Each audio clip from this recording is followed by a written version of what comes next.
Welcome everyone to the Superintendent Effect podcast where we highlight strong leaders building strong communities. I'm Ann Brown, your host. I'm the president and CEO of the Cook Center for Human Connection. And today I'm very excited to be joined by Terry Thoren, who is the CEO of Wonder Media. Terry is the first guest that we've had that is not a superintendent, but Terry has been a great supporter of education and mental health for so many years that I feel like this is such a valuable conversation. So thank you, Terry, for joining me. And thank you, Ann Brown and the Cook Center, for funding the My Life is Worth Living series, one of the best series we've ever produced. Oh, So beautiful. If you really take the time to look at it and see what we did with that series, we made it during the pandemic, so we had no distractions, right? We could really focus in on the art, and it's just a beautiful series, but it wouldn't be possible if you all didn't have the vision to put it out there to schools. Well, thank you for that. So let's catch everybody up on what you're talking about. As Terry said, in 2020, one of the first projects that was funded by the Cook Center was called My Life is Worth Living. It's an animated web series. It's available on YouTube or it's available at mylifeisworthliving.org. This is a series that was really a labor of love between Terry Thoren, between the Cook Center, and then Dr. James Mazza, who is one of the leading suicidologists in the country. And we all came together to build something that would show children that they're not alone. Sometimes they're negative thoughts, sometimes the problems that they're facing. We really wanted to show them that they're not the only ones struggling with that. And then for the adults who love them, we wanted the series to also show adults how to engage with kids. And so we started this series. Terry's company did the animation, the producing, the writing. Dr. James Mazza worked on the psychology side of it, making sure that we weren't saying anything that would be harmful to children.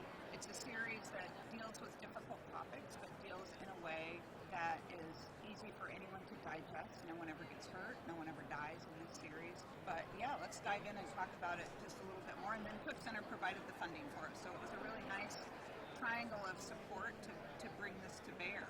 So One of the things I love the most about Terry is I love hearing about your background. So why don't we start with that a little bit?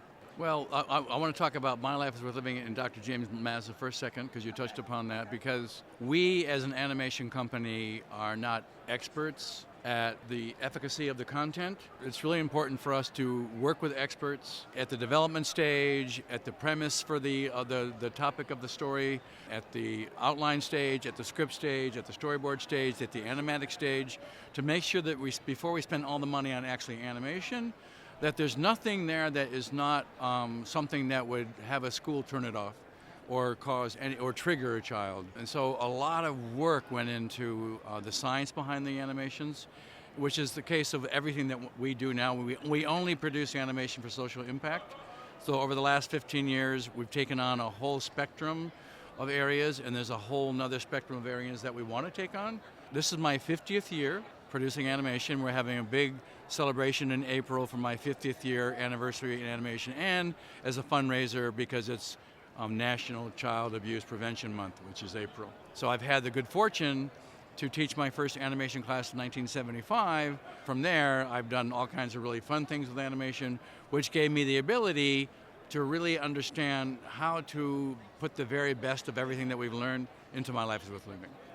We were just so fortunate, and I will say Terry and I have known each other for a number of years, and the first day I met Terry was at this conference, the National Conference on Education for AASA, 10 years ago, and the first time I met him, he showed me the vision of how he wanted to use animation to really support children and support their emotional and their mental health and protect them.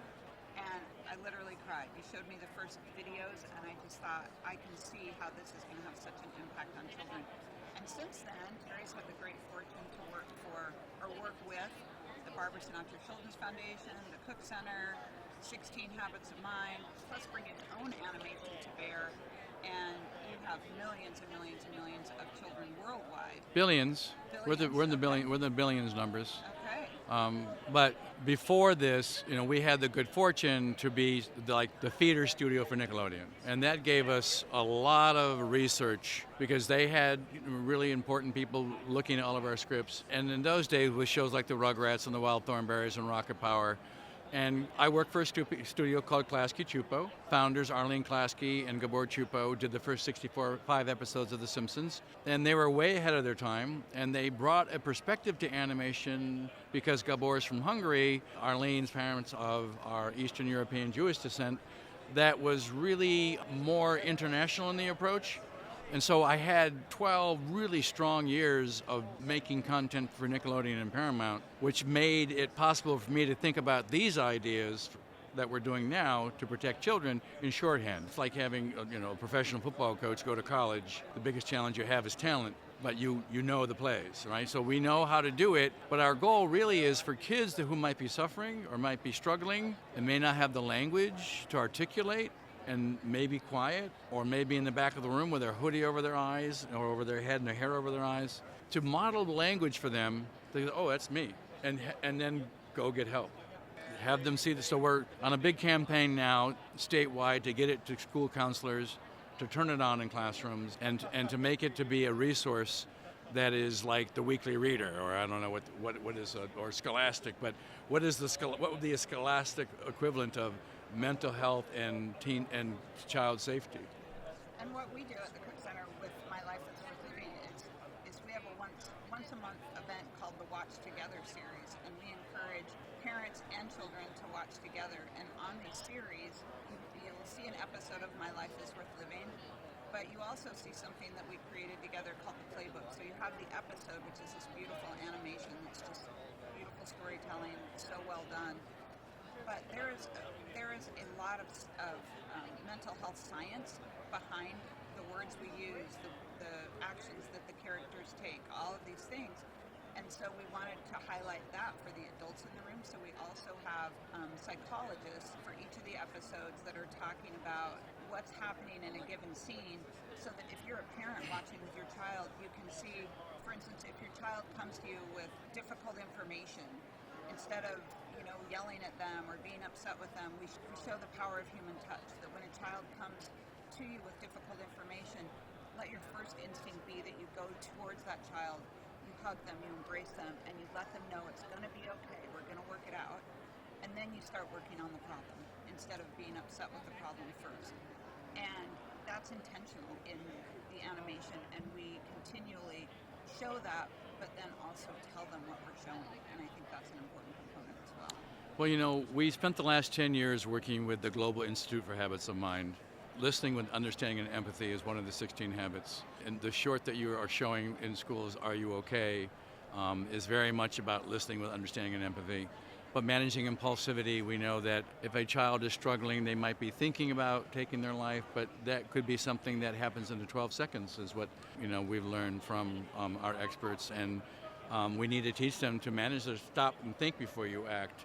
And also, we have a lesson on thinking about your thinking. So that is a thread that runs through all of the episodes of My Life is Worth Living, where there's a second voice, poking at each character, saying, come on, why are you still here? The irony is that all the work that we've done with Wonder Media has laid the foundation. It's like a matrix of stories, whether it's the Global Institute for Habits of Mind, or My Life is Worth Living, or the Fight Child Abuse series, and Wonder Grove, and we even have a program called Storymaker. And we're doing a big program right now in the Boston area with a company called Kyle Cares. That's a family who lost their son to suicide, and they invited me to do a keynote, and I said, what I'd like to do, if we can, is work with 7 groups of teenagers and have each group tell us how they see the world and what are they struggling with. So our VP of Creative Affairs, Amanda Carson, and our Head of Technology, Jason Richards, they're actually on Zoom calls with these kids, coaching them to create these animations that will premiere in Boston on April 26th, which is once again another mental health resource, which will be available once they're done for this network. Because kids talking to kids is extremely powerful, just like our animation talking to kids, but we don't want it to be like this, we want it to be like this. Well, I think that's really important. And I think going back to kind of this Watch Together series, that's the same thing. We want families to connect around this. Let's talk real quickly about the characters in My Life is Worth Living and how we chose these themes, right? So first we have Emily. She is a suicide attempt survivor and someone who struggles with depression. And what I always found most important about Emily's story is that, sadly we lose about 7,000 kids a year to suicide, but there is 10 times that who attempt. And those kids need to think about, how do I reincorporate into my school? How do I talk to my friends about this?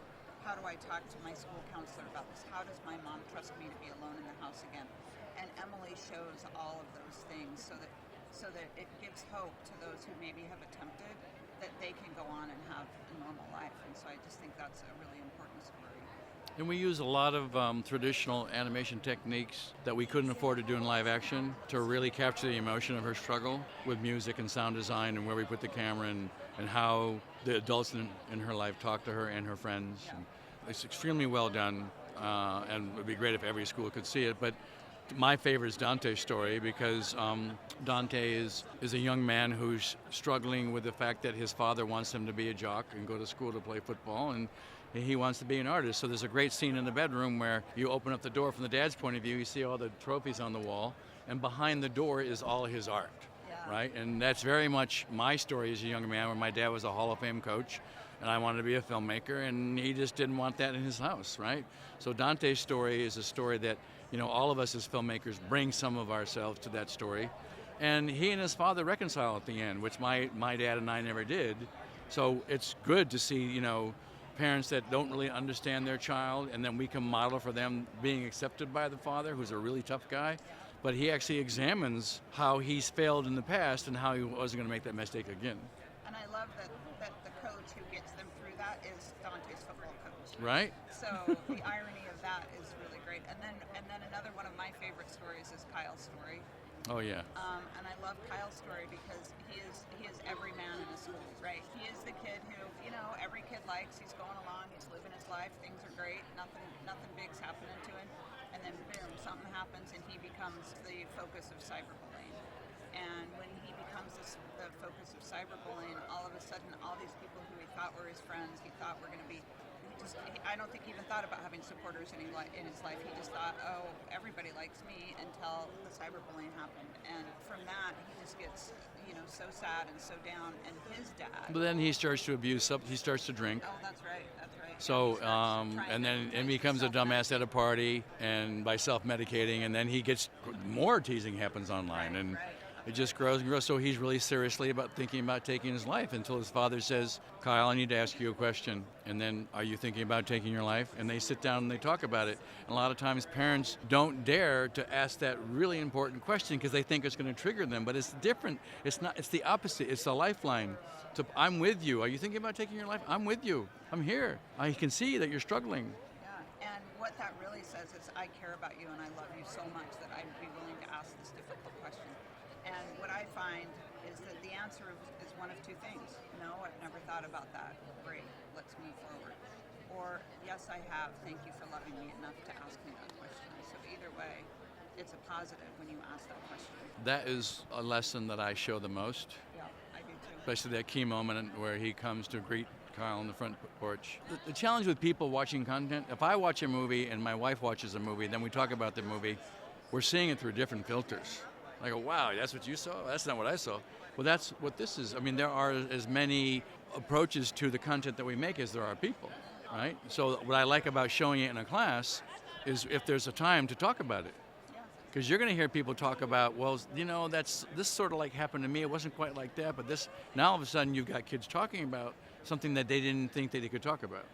Another one that I really love is we did a series on body image, and instead of one character, we had two main characters in this one, because everyone thinks body image is an issue only for girls, but it's not. It's an issue for boys as well. And we were able to show that, but also show that these kids, Kaya, the girl, and Vince, the boy, were able to support each other in their journeys towards feeling good about themselves and their bodies, and being able to kind of overcome some of those negative thoughts. So I love that story as well. And it's funny, I work out my local YMCA, and there's so many Vinces in there. Yeah. That they're in there as buds, and they're looking at their arms, and they're doing those extra, and they're really focused on what they look like. And they're encouraging each other, and it's just it's typical of the rite of passage, but it can get out of control. It can, yeah. Terry, tell me something fun about yourself. Tell me something that we don't know about you. I have 3 sons, and I have 3 grandchildren, and a 4th coming in May. And I wanted to be an ornithologist when I was a child, and I grew up in Cornell University where they had the world's foremost ornithology department. And I have a series now called A Wonder Grove for Birds, and we teach children how to turn their backyards into ecosystems for birds, and that's one of my passions. I just love birds, and I love drawing birds and going out on the weekends and finding birds. My oldest son is one of the best global e-birders.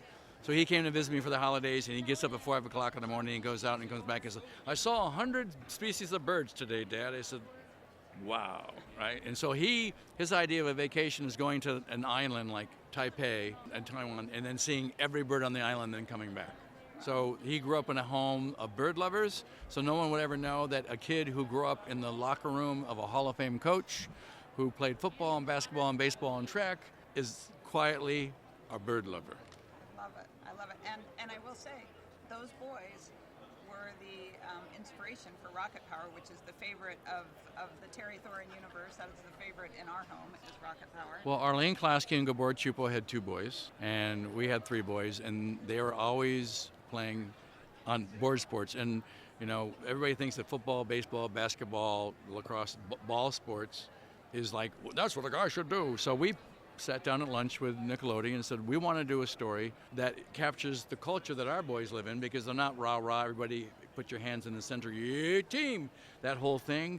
They're on surfboards, they're on boogie boards, they've got their headphones on, you know, they're surfing, they're snowboarding, and they're just always on a board, and they had their own lingo. And we wanted to capture that, and we did, and we always have strong girl protagonists in everything that we do. Yeah, there's a girl skateboarder in there that I love. Right? I'll be honest, Terry, that show is on. I have a son who's 29 years old, and he was watching it a couple of weeks ago. So Oh, really? He really was. I think it's back on Paramount or Peacock. Oh or my something. God.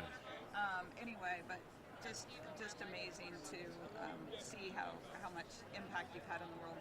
I want to leave a few seconds here to talk about some websites that I want people to visit. So if you go to www.mylifeisworthliving.org, you will find all of the episodes plus more that we talked about here today. There are lesson plans for educators to be able to use. The playbooks that we talked about are in there. This is free content that, again, as Terry said, we'd like anybody in America to use it. School counselors, school teachers, parents. Once a month, we have the Watch Together series that's part of parentguidance.org mental health series. So we'd love for you to visit parentguidance.org. Terry has done some amazing work with the Barbara Sinatra Children's Foundation.